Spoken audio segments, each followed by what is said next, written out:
생택쥐 페리의 소설 야간 비행 15번째 빛의 함정. 내 겹으로 접은 종이 쪽지가 뒤에서 전해졌습니다. 어쩌면 그 종이에 구조의 방법이 적혀 있을지도 몰라 파비행은 이를 악물고 그 쪽지를 펴보았습니다. 하지만 그 종이 쪽지에는 부에노스아이레스와는 통신 불능, 손가락이 감전되어 무전기를 조작할 수조차 없음 이라고 씌어 있었습니다. 화가 난 파비행은 답장을 쓰려고 조종관에서 손을 떼는 순간 거센 파도 같은 것에 휩쓸리는 느낌을 받았습니다. 돌풍이 5톤 무게의 금속 비행기 안에 들어있는 그를 들어올리고 흔들어대고 있는 것입니다. 그는 답장 쓰기를 단념했습니다. 그는 다시 조종관을 힘주어 잡고 그 파도를 가라앉히려고 해보았습니다. 파비행은 숨을 깊이 들여 마셨습니다. 만일 뇌우가 두려운 나머지 무선기사가 안테나를 걷어들이기라도 했다면 파비행은 착륙하는 즉시 그 얼굴을 한 대 갈겨주리라고 마음먹었습니다. 무슨 일이 있어도 부에노스아이레스와의 연락을 취해야 했습니다. 그래야 1500km나 떨어진 그 어둠의 심연 속에 빠진 그들에게 한 가닥 밧줄이라도 던져줄 수 있는 유일한 기회가 될 것입니다. 쓸모가 없어도 좋으니 육지가 있음을 증명해주는 등대와도 같은 허허 벌판에서 보이는 여인숙의 불빛 같은 것이 보이기를 그는 간절히 바랐습니다. 그러나 그 어떤 불빛도 하나 없었기 때문에 그는 더 이상 존재하지 않는 것 같은 세상에서 들려오는 단 한 사람의 목소리라도 절실하게 듣고 싶었습니다. 조종사 파비행은 뒤에 앉은 무선기사에게 이 비극적인 현실을 알리려고 붉은색 램프를 가리키며 주먹을 흔들었습니다. 그러나 무선기사는 어둠에 파묻혀버린 도시들과 꺼져버린 불빛으로 삭막해진 곳을 내려다보는데 정신이 팔려 있어서 알아차리지 못했습니다. 파비행은 누구에게서라도 충고가 들려온다면 그것이 무엇이든지 다 따라서 하리라 생각했습니다. 만일 누가 나에게 빙빙 돌라고 하면 나는 빙빙 돌고 곧장 남쪽으로 진행하라고 하면 그대로 따를 것이다. 달 그림자가 아늑하게 비치는 다정하고 평화스러운 대지가 분명히 존재하고 있을 것입니다. 안전한 지상에서 꽃과 같이 아름다운 등불 아래서 비행 노선을 살펴보고 있는 그의 동료들은 학자처럼 유식하고 전능하기까지 한 그들은 그 평화의 대지를 알고 있을 것입니다. 그러나 나는 무자비하게 닥쳐오는 어둠과 폭풍 외에는 아무것도 알고 있지 못하다. 동료들은 구름 속의 난기류와 번쩍이는 불꽃에 갇혀있는 우리 두 사람을 결코 포기하지 않을 것이다. 동료들이 나 파비행에게 240도의 방향으로 기술을 돌리라고 지시한다면 나는 틀림없이 그대로 할 것이다. 하지만 파비행은 그들의 목소리를 들을 수도 없는 곳에 혼자 있었습니다. 파비행은 기계까지도 그에게 반항을 하는 것처럼 여겨졌습니다.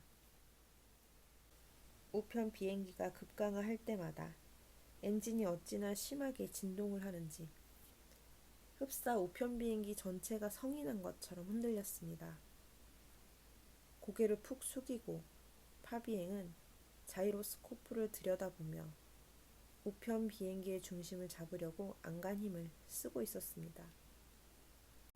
천지 창조 때의 암흑세계처럼 모든 것이 뒤엉켜 있는 이 어둠에서 그는 이제 더 이상 하늘과 땅을 구별할 수 없었기 때문입니다.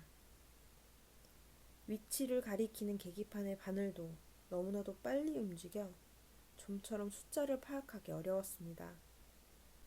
그래서 계기판의 숫자들을 잘못 읽어 악전고투하다가 고도를 잃었고 점점 더 깊은 어둠으로 빠져들어가게 된 것입니다.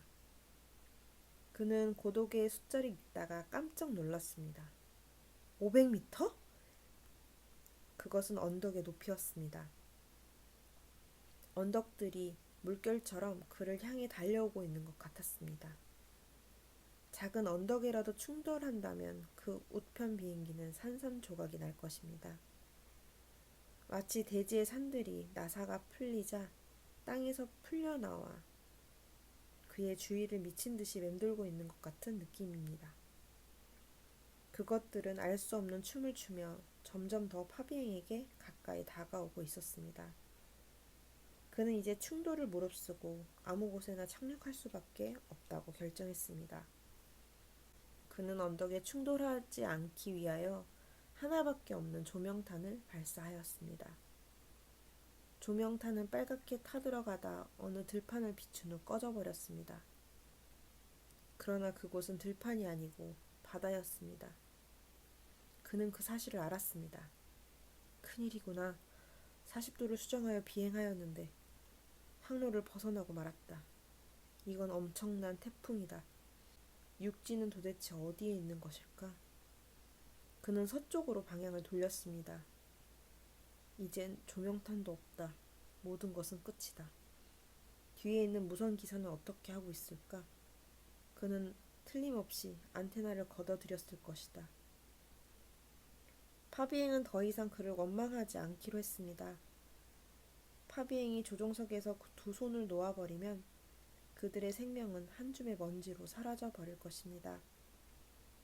자기의 두 손에 자신과 무선 기사의 생사가 달려있다는 것을 깨닫자 그는 자기의 두 손이 무서워졌습니다. 사나운 멧돼지들의 발길질 같은 이 돌풍 속에서 파비행은 심하게 흔들리는 우편 비행기의 진동을 줄이기 위해 온 힘을 다하여 조종관을 잡았습니다.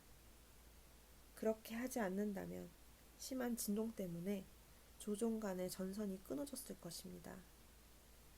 그는 힘껏 조종관을 잡고 있었습니다.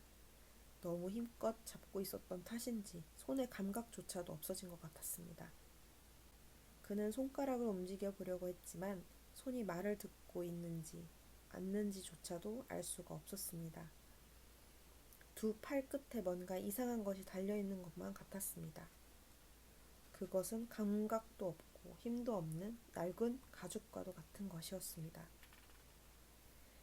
그는 생각하였습니다. 내가 단단히 잡고 있다고만 생각하면 되는 거야. 그는 자기의 생각이 손끝으로 전달되는지 알 수도 없었습니다. 그는 어깨에 느껴지는 통증만으로 조종관의 진동을 느끼고 있었기 때문에 내 손에서 조종관이 빠져나가면 내 손이 펴지겠지? 하는 생각을 했습니다. 그리고는 그런 생각을 했다는 사실이 두려웠습니다. 알 수 없는 힘에 굴복한 그의 두 손이 힘없이 펴지면서 자신을 어둠 속에서 놓아버리는 것 같은 느낌이 들었기 때문입니다.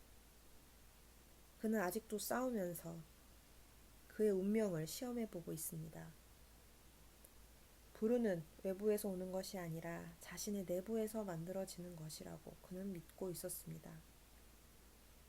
자신에게 약점이 있다는 것을 느낄 때 불운은 자신을 찾아오고 또 다른 약점들이 그를 괴롭히게 될 것입니다.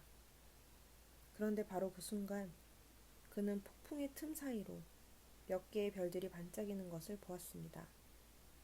그것은 흡사 덫으로 유인하는 죽음의 미끼처럼 그의 머리 위에서 반짝이고 있었습니다. 그는 그것이 함정이라는 것을 알았습니다.